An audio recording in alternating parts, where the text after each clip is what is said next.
story we know well. I hope by now everybody knows this story, and if you don't, then you can understand the fight that this father has done for his son has been endless. Sean Hartman was a 17-year-old boy who wanted to play hockey. That was his whole dream. And he wasn't allowed to play because of the restrictions.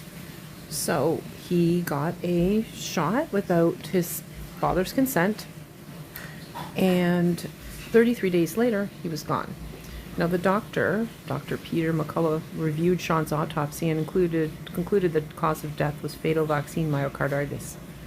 And I kind of want to put it out. I was on a live yesterday, and Matt Hughes live with Dr. Greg. And Dr. Greg, this is a little bit directed towards you, so because you said this was impossible to happen. So they did have a conclusion for this. I would like to know your views on that. They're talking about an Ontario survey of healthcare workers revealed that 89% of patients did not feel free to choose whether or not to get the vaccine. Nobody really had a choice.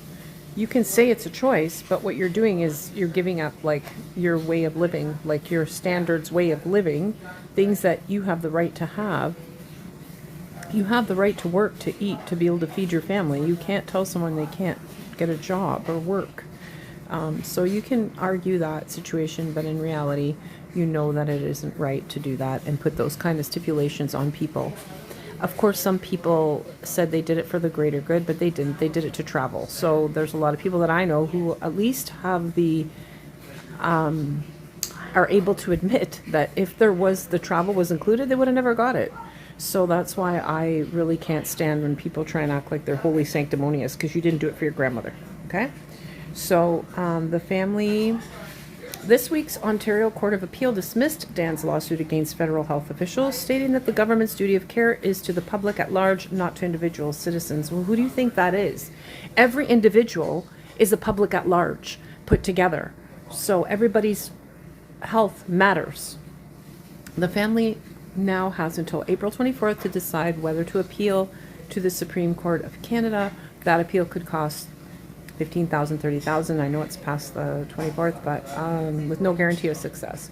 Sean didn't have informed consent, Dan Hartman said, and neither did anyone else in Canada.